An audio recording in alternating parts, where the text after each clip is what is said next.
Hello, kids. This is Ankit Jangam. I welcome you to the second part of your chapter, Work and Energy. In today's video, we're going to learn about energy. But before starting the video, let us understand what we have already done. That is work. जब भी हम work की बात करेंगे कि कभी भी किसी बॉडी पर कोई फोर्स लगा एंड बॉडी ने डिस्प्लेसमेंट करा, देन वी से कि उस बॉडी पर वर्क डन हुआ है. Due to that work done का फॉर्मूला हो जाता है F into S, that means force upon displacement. इसी के अलावा इसको हम कैपिटल W से रिप्रेजेंट करते हैं और एक और फॉर्मूला चलता है that is FD cos theta, क्योंकि वर्क बॉडी पर फोर्स कभी भी किसी भी एंगल पे एप्लीकेबल है. ड्यू टू दैट एक और बात हमें पता चली थी कि देयर आर 3 केसेस जनरली. अगर बॉडी पर फोर्स की डायरेक्शन एंड डिस्प्लेसमेंट की डायरेक्शन सेम है तो उस केस में हम बोलते हैं कि वर्क डन कैसा हुआ है, पॉजिटिव. लेकिन अगर फोर्स की डायरेक्शन परपेंडिकुलर है to the direction of displacement, then हम बोलते हैं कि वर्क डन 0 था. एंड अगर फोर्स की डायरेक्शन एंड डिस्प्लेसमेंट की डायरेक्शन दोनों एक दूसरे के अपोजिट है तब बोलते हैं कि वर्क डन नेगेटिव था. Now let's understand energy. So energy क्या होती है? Energy is actually capacity of doing work by any body is known as energy. मतलब कोई भी बॉडी कितना वर्क डन कर पा रही है, दैट टेल्स कि उस बॉडी में कितनी एनर्जी है. ड्यू टू दैट एक बात क्लियर हो गई कि energy is directly proportional to work done by a body. और वी कैन से कि एनर्जी एक बॉडी की उतनी ही होती है जितना उस बॉडी ने वर्क डन करा है. ड्यू टू दैट एनर्जी की एसआई यूनिट भी जूल होती है. ड्यू टू दैट एक और बात समझने की है कि भले ही हम एसआई यूनिट की बात करें लेकिन हम एनर्जी को और भी डिफरेंट यूनिट्स में क्या करते हैं, मेजर करते हैं. सच दैट हम बोल सकते हैं कि हमने एनर्जी को मेजर कर रखा है commercial unit that is kilowatt hour. ठीक है, किलोवाट आवर जब जनरली हम इलेक्ट्रिसिटी को मेजर करते हैं किलोवाट आवर में. ठीक है, and 1 kilowatt hour is equal to 3.6 into 10⁶ joules. वहीं हम बात करते हैं we use very small unit of joule that is electron volt. Okay, so 1 EV actually में ये इतनी छोटी यूनिट है कि सिर्फ हम इलेक्ट्रॉन और प्रोटॉन के चार्ज की वैल्यू निकालते हैं. इन दैट केस उस केस में जो एनर्जी होती है 1.6 इंटू 10⁻⁹ जूल होती है. उसके अलावा हम एक और यूनिट लेते हैं जब भी हम कोई फ्यूल को बर्न करते हैं या हमारी बॉडी फूड को बर्न करती है. दोनों केस में हम एनर्जी को, जो भी एनर्जी रिलीज होती है उसको काउंट करते हैं कैलोरीज में. And 1 calorie is equals to 4.18 joules. Now energy, काफी सारी अलग अलग फॉर्म ऑफ एनर्जीज होती हैं हमारे पास और उनके अलग अलग तरीके से हमने देखा है. असल में एनर्जीज की बात करें तो हम सोलर एनर्जी की बात करते हैं, हम इलेक्ट्रिकल एनर्जी की बात करते हैं, साउंड एनर्जी की बात करते हैं. उन्हीं के बारे में कुछ समझते हैं थोड़ा सा. That is we can say different form of energy. सबसे पहले हम बात करते हैं heat energy. The energy generated due to burning of fuel. ठीक है, जब भी एक फ्यूल बर्न होगा हीट एनर्जी ही जनरेट होगी. इन सच केस हम बोलेंगे कि बॉडी में हीट एनर्जी जनरेट हुए. वहीं मैं बात करूंगा नेक्स्ट लाइट एनर्जी की. Whenever the amount of energy, अब इसको हम कैसे बोलेंगे, it is a form of energy that give us sensation of vision. जिस एक तरीके की एनर्जी है जिसकी वजह से हम देख पा रहे हैं क्योंकि इन्हें आई सेंस करती है. Due to that light is a form of energy जो आई सेंस कर पा रही है. इसके अलावा है electrical energy. This is an energy which is generated due to motion of electrons. Electrons के मोशन से जब एक एनर्जी प्रोड्यूस हुई, electrical energy. This energy is utilized to run multiple type of devices which we use in our homes, such as light, हो सकता है बहुत सारी चीजें होती है, कैमरा, बहुत सारी चीजें हैं. आगे चलते हैं and we gonna understand about sound energy, the form of energy that give us sensation of hearing. जब भी हम क्या है, कोई भी साउंड प्रोड्यूस होता है, it is happening due to vibration. और जब भी होगा आप उसको क्या है, सेंस कर पा रहे बाय योर ईयर, तब हम क्या बोलेंगे कि साउंड एनर्जी प्रोड्यूस हुई है. तो sensation of hearing in your human ear is known as sound energy. उसके अलावा वी हैव मैग्नेटिक एनर्जी. दो मैग्नेट एक दूसरे को पुल करती है एंड मैग्नेटिक फील्ड जनरेट करती है. दैट शोज कि magnet also contain form of energy.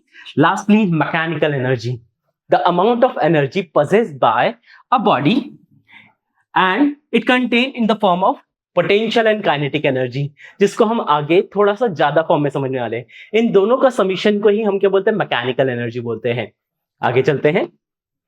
With this, there are multiple different form of energy which we use to convert them into electrical energy, such as wind energy, thermal energy, tidal energy and solar energy. There are multiple form. Ultimately उनको हम किस में convert करते हैं, आपके electrical energy. इससे एक बात हमें बहुत अच्छे से पता चल गई, that energies are inter convertible.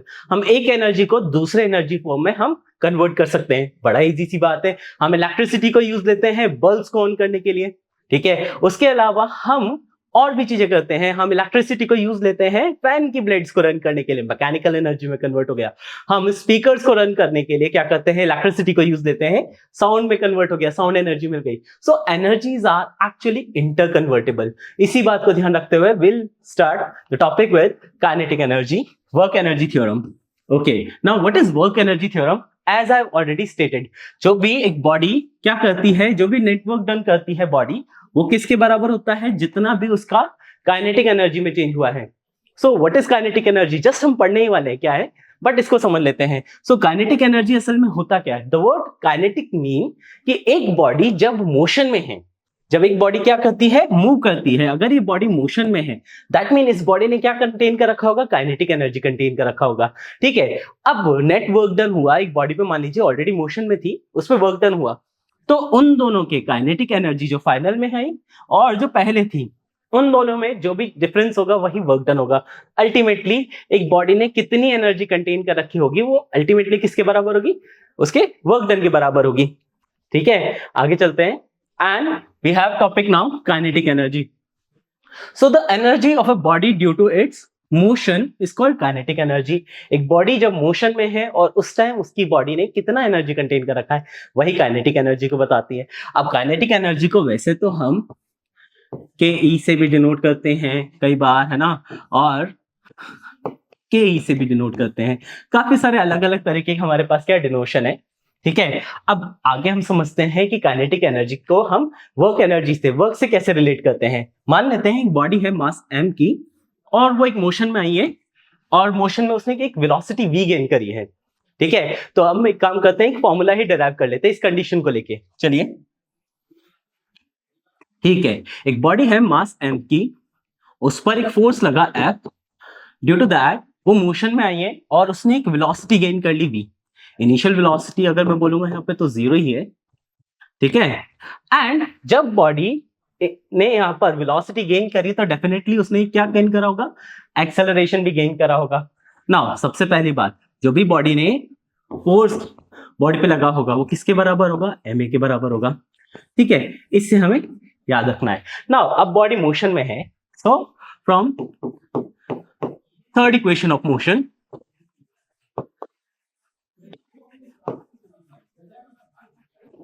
what we can write, v square minus u square equals to 2as। हम ये लिख सकते हैं क्योंकि कंडीशन दे रही है कि बॉडी ने कितना डिस्प्लेसमेंट करा होगा, s मान लेते हैं यहाँ पर, ठीक है। नाउ हमें पता है u इज ऑलरेडी 0 हियर, तो इसको फर्दर सॉल्व करूंगा तो मेरा हो जाएगा v square is equals to 2as। वहीं मैं अगर यहाँ पर जो मेरा फोर्स है उसके फॉर्मूले को हल्का सा चेंज करता हूं, एंड एक्सेलरेशन की केस में ये फॉर्मूला हो जाएगा F बाय m।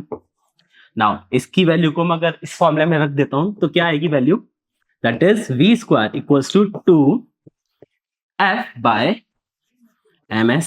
नाउ यहां पर याद करिए जो Fs है, इट एक्चुअली जो Fs है हमारा, हमें ऑलरेडी पता है कि हमारा Fs is equals to work done, ठीक है। Fs हमारा किसके बराबर होता है, वर्क डन के बराबर होता है, ठीक है। इसी वजह से मैं क्या करता हूं, m को और 2 को वहां पे ट्रांसफर करता हूं, तो that will be half m v square equals to Fs, that is work done by this body, वो क्या हो जाएगा, हाफ m v स्क्वायर, ठीक है।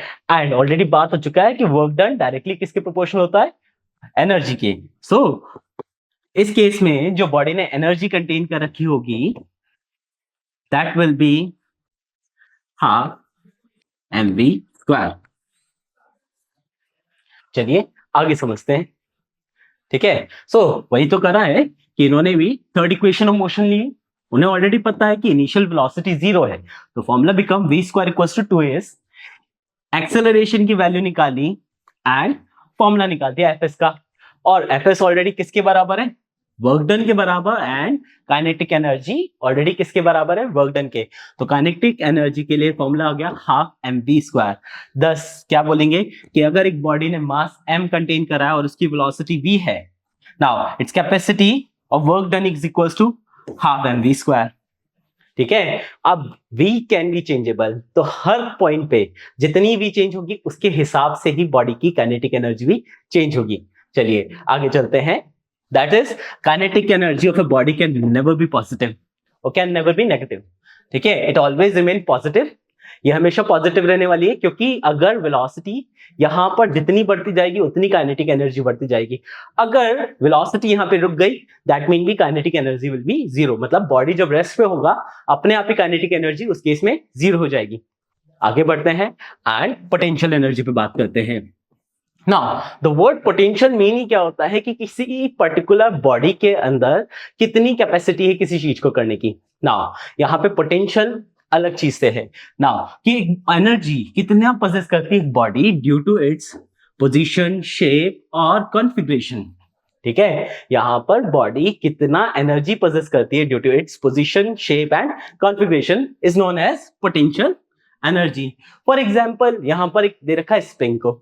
नाउ आप एक स्प्रिंग को अगर खींचते हैं तो वो क्या करेगी, वापस अपनी पोजीशन में आएगी, लेकिन कितनी एनर्जी के साथ आएगी। आप उसको जितना ज्यादा खींचेंगे वो उतना क्या है, अपनी शेप में चेंज होने की वजह से क्या है, कुछ amount of potential energy gain कर लेगी, और जैसे ही आएगी वो बहुत जोर से क्या करेगी, बढ़ेगी। दैट शोज कि उसने अपनी शेप में चेंज होने की वजह से क्या करा, एनर्जी स्टोर कर ली, and that energy is your potential energy. चलिए आगे समझते हैं कुछ और एग्जांपल्स। ठीक है, यहां पर एक स्ट्रेच बो दे रखा है। नाउ आपको पता है एक बो एंड एरो के बारे में कि जितना आप इसकी स्ट्रिंग को खींचेंगे उतना ही तेज क्या है वो एनर्जी गेन करेगा। आप जितना ज्यादा उसको खींचेंगे क्या करें, आप पोजीशन, शेप में चेंज कर रहे हैं स्ट्रिंग की, स्ट्रिंग को आप खींच रहे हैं, ड्यू टू दैट वो अपनी पोजीशन पे वापस आना चाहेगा एंड उसकी वजह से एरो आगे चला जाएगा। So it is also what, a kind of potential energy. उसी के बाद दूसरा एग्जांपल है stone lying on the top of hill. जैसे इस केस में देखिए एक स्टोन है, एक हिल के ऊपर है, अगर गलती से इसको हल्का सा हम धक्का दे तो क्या करेगा, ये नीचे गिर जाएगा।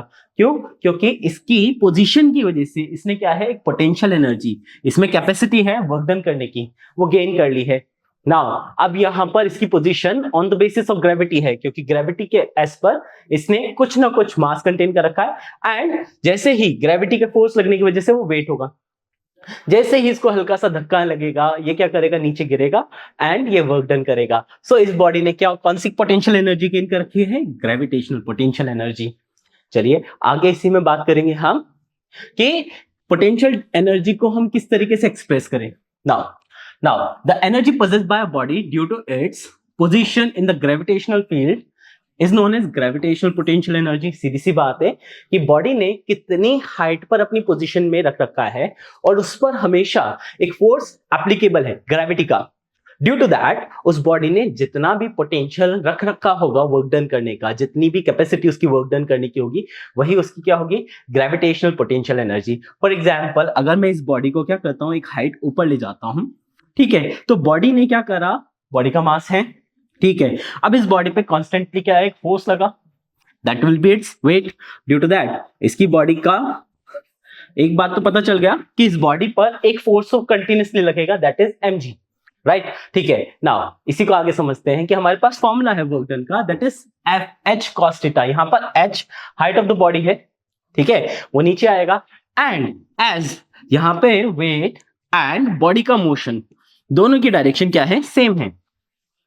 सो cos डिग्री 0 हो गया, ठीक है, cos थीटा हमारा cos 0 हो गया, एंड cos 0 की वैल्यू 1 होती है, सो हमारा फॉर्मूला हो गया FH। नाउ F आपको ऑलरेडी पता है mg है, so formula will be mgh। So potential energy के लिए जनरली हम फॉर्मूला कौन से यूज लेते हैं, that is mgh। Now potential energy को भी हम दो चीजों से रिप्रेजेंट करते हैं, एक है उसका u से, दूसरा हम बोलेंगे पोटेंशियल एनर्जी से। आगे बढ़ते हैं and let's understand that the work done by gravity depend on the difference in the vertical height. ठीक है, कि एक बॉडी जब भी ग्रेविटी की इन्फ्लुएंस में होगा, उस बॉडी ने कितना वर्क डन करा होगा, वो हमेशा हाइट डिपेंडेंट होता है। ठीक है, क्यों? क्योंकि अगर आपने नोट करा होगा, दैट इज यहां पर अगर मैं पोटेंशियल डिफरेंस की जगह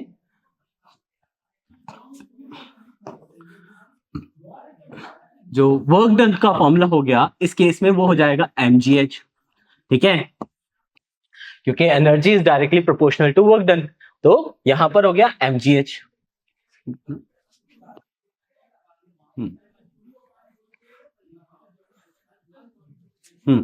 सो जितना बॉडी की हाइट बढ़ती जाएगी, उतनी ही उसका वर्क डन भी बढ़ेगा, क्योंकि मास नहीं बढ़ेगा, ग्रेविटी नहीं बढ़ेगी। ओनली क्या बढ़ेगा? एक्सेलरेशन ड्यू टू ग्रेविटी नहीं बढ़ेगी, सिर्फ उसकी हाइट बढ़ेगी। सो जितना बॉडी की क्या होगा, डिफरेंस इन वर्टिकल हाइट बढ़ेगा, उतना इनिशियल और फाइनल पोजीशन के बीच में उतना ही ज्यादा उसका क्या होगा, वर्क डन होगा। That's it. ओके, आगे बढ़ते हैं। एंड लेट्स अंडरस्टैंड कि यहीं पर एक बात है कि अगर मैं बॉडी की किसी भी पोजीशन पे पहुंचा दूं, नाउ यहाँ पे हमारे पास दो केसेस है, दो अलग अलग पाथ हैं, इनको हम समझते हैं। कि मान लीजिए आई टेक अ बॉडी और उसको मैंने डायरेक्टली सीधी स्ट्रेट पॉइंट बी पे पहुंचा दिया, और दूसरी बॉडी है जिसको मैंने क्या करा है, बड़े टेढ़े मेढ़े पाथ से उसको बी पे पहुंचाया। अल्टीमेटली इस बॉडी की जो पोटेंशियल एनर्जी होगी वो क्या होगी, mgh। मान लेते हैं दोनों सेम बॉडी है, तो वो हो गया mgh। Yes no? अल्टीमेटली इसकी भी हाइट असल में क्या रही, h रही। ड्यू टू दैट इसकी भी पोटेंशियल एनर्जी क्या हो गई, mgh। सो एक बात हमें जो समझनी है वो ये है कि पोटेंशियल एनर्जी जब तक सेम हाइट पर सेम बॉडी को हमने प्लेस करा है, देन जो उनका अमाउंट ऑफ पोटेंशियल एनर्जी होगा वो हमेशा क्या रहने वाला है, सेम रहने वाला है। इट डजंट मैटर आप बॉडी को किस तरीके से लेके गए हैं, ठीक है, उसका पाथ कैसा भी हो, लेकिन जो हाइट होगी, अगर वो दोनों केस में सेम है यहां पर, तो पोटेंशियल एनर्जी भी सेम है। In both cases work done on the object is mgh। आगे बढ़ते हैं and let's understand law of conservation of energy. Now as per this law, energy can neither be create not destroyed. ना ही energy produce होती है, ना ही destroy होती है। It can convert from one form to another form. For example, अगर हम क्या करते हैं, एक ऑब्जेक्ट को लेते हैं which is placed at height h। अगर मैं इस ऑब्जेक्ट को अब रिलीज करूंगा तो क्या होगा, धीरे धीरे इसकी पोटेंशियल एनर्जी तो क्या होगा, अभी इसकी पोटेंशियल एनर्जी मैक्सिमम है और काइनेटिक एनर्जी जीरो है। लेकिन जैसे ही ये बॉल नीचे आने लगेगी, धीरे धीरे क्या होगा, हाइट कम होने की वजह से, देखिए बॉल नीचे आएगी, उसकी हाइट कम होती जाएगी, हाइट कम होती जाएगी, पोटेंशियल एनर्जी धीरे धीरे कम होती जाएगी। लेकिन जैसे ही बॉडी नीचे आ रही है, उसकी वेलोसिटी बढ़ती जा रही है, तो काइनेटिक एनर्जी क्या करेगी, इंक्रीज करेगी। अल्टीमेटली बिल्कुल नीचे आते टाइम, बिल्कुल अड़ने से ठीक पहले, इस सेम बॉडी की क्या होगा, काइनेटिक एनर्जी तो होगी मैक्सिमम, लेकिन ठीक अड़ते ही, ग्राउंड के अड़ते ही height will be zero. Due to that potential energy भी क्या हो जाएगा, जीरो। सो यहां पर क्या हुआ, यही बताया गया है कि according to law of conservation of energy, energy can neither be create nor be destroyed, but it can convert from one form to another form. Okay, energy can neither be created nor be destroyed, it can only be changed from one form to another form। ठीक है, now appearing amount of energy in one form is always equal to disappearing amount। सीधी सी बात है, जैसे कि हमने last case में समझा था कि असल में पोटेंशियल एनर्जी यहां पर मैक्सिमम थी, बट काइनेटिक एनर्जी जीरो थी। एज द बॉडी रिलीजेस, और वो धीरे धीरे जब मोशन में आती है, पोटेंशियल एनर्जी रिड्यूस होती जाती है, बट काइनेटिक एनर्जी इंक्रीज होती जाती है। वही जब बॉल बिल्कुल नीचे पहुंच जाती है, पोटेंशियल एनर्जी अब इस हाइट पे बिल्कुल जीरो हो गई, बट काइनेटिक एनर्जी इंक्रीज हो गई है। ठीक है, so appearing amount of energy in one form is always equal to the disappearing amount. जितना उसमें एनर्जी बढ़ती जा रही है, दूसरे में उतनी ही अमाउंट की एनर्जी कम होती जाएगी। In the other form the total energy remain constant, और बॉडी की टोटल एनर्जी हमेशा कांस्टेंट रहेगी। For example, a body generally contain the kind of energy is known as mechanical energy. और क्योंकि बॉडी की पोजीशन बेस ही होती है energy, either वो काइनेटिक होगी या फिर वो पोटेंशियल एनर्जी होगी, एंड दोनों का सम हमेशा क्या रहने वाला है, कांस्टेंट रहने वाला है। Due to that we can say half mv square plus mgh will always remain constant. चलिए आगे बढ़ते हैं and let's do an example. Now, an object of mass 15 kg is moving with a uniform velocity of 4 meter per second. What is the kinetic energy possessed by this object? ठीक है. Now, the kinetic energy formula is half mv square. The mass here in this given question is 15 kg and velocity is 4 meter per second. By applying the value half into 15 into 4 into 4 velocity square, by solving we get 15 into 8, that is 120 joule. Let's check. So in the given question, the formula for kinetic energy is half mv square. By applying the formula, by putting the values, we get 120 joule. Let's move to our next question, and that is, what is the work to be done to increase the velocity of a car? We are increasing velocity of car and we need to find work done. Now body is in kinetic motion क्योंकि already एक speed दे रखी है 30 km per hour, next speed दे रखी है 60 km per hour. Okay, and the mass of body is given 1500 kg. In this particular question, mass is 1500 kg. Now initial velocity, that is 30 km per hour, or we can write 30 into 5 by 18. By solving it, we get 25 by 3. C.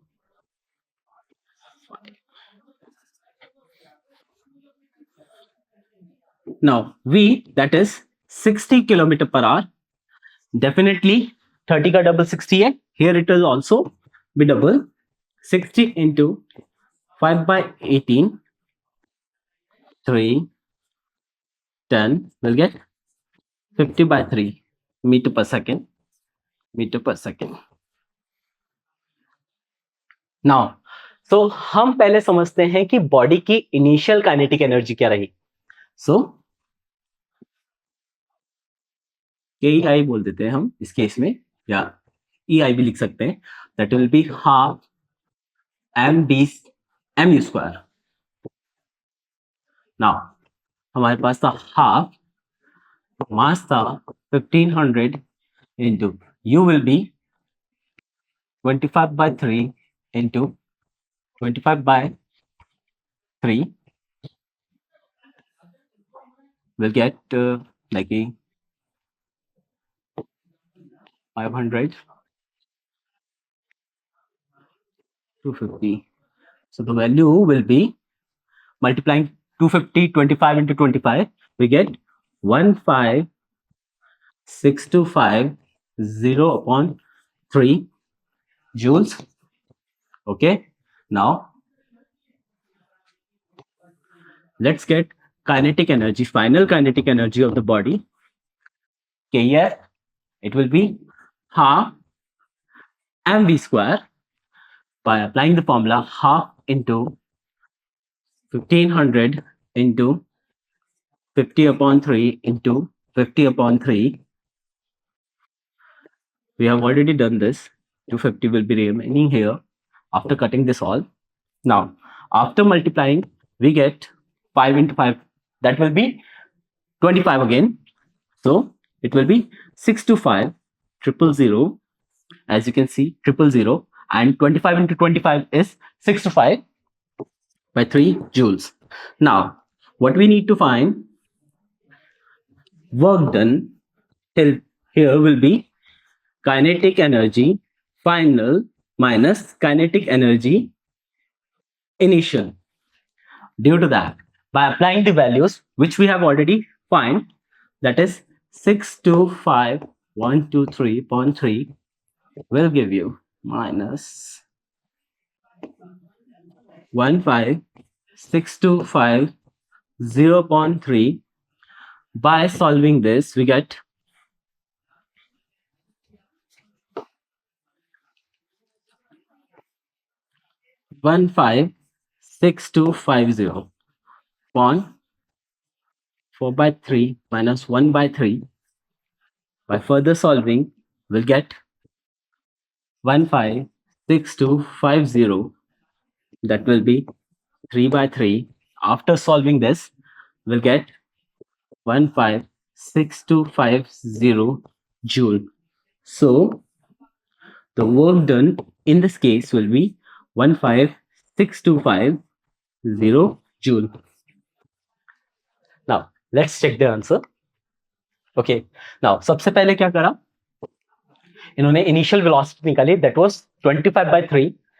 फिर final velocity को भी metre पर second में convert करा 50/3.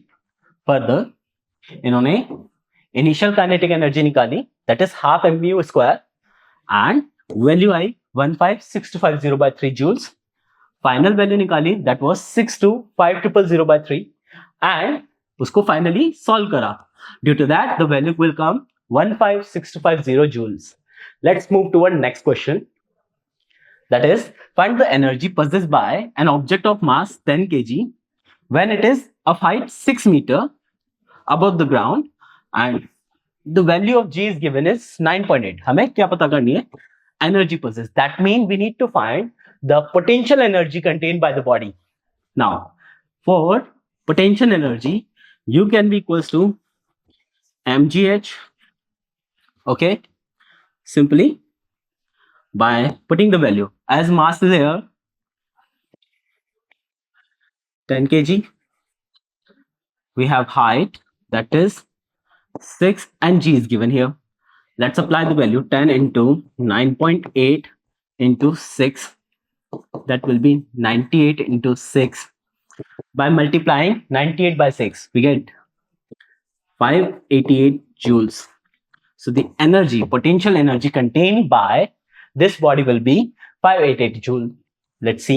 Okay, here mass is 10, height is 6, and G is 9.8 meter per second square.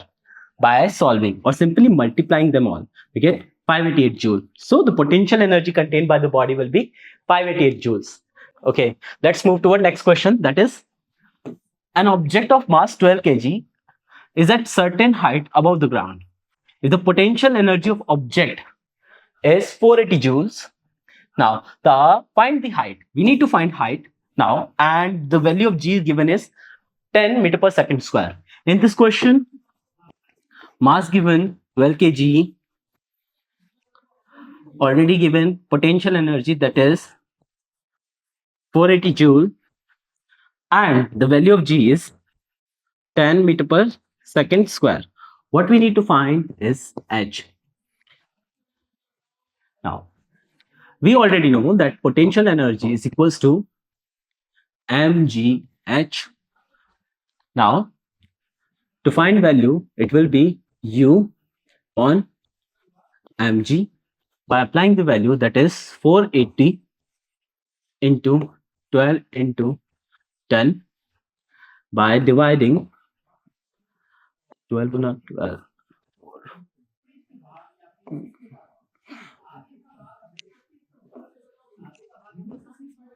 So the height of object will be 4 meter. Let's check for the answer. Now, क्या करा है? Potential energy दे रखी है आपको 480 joule, मास दे रखा है 12 joule, and आपको क्या करा है? सिर्फ वैल्यूज रखी है, देखिए डायरेक्टली, एंड उन्हें सिंप्लीफाइड करा, देन डिवाइड करा.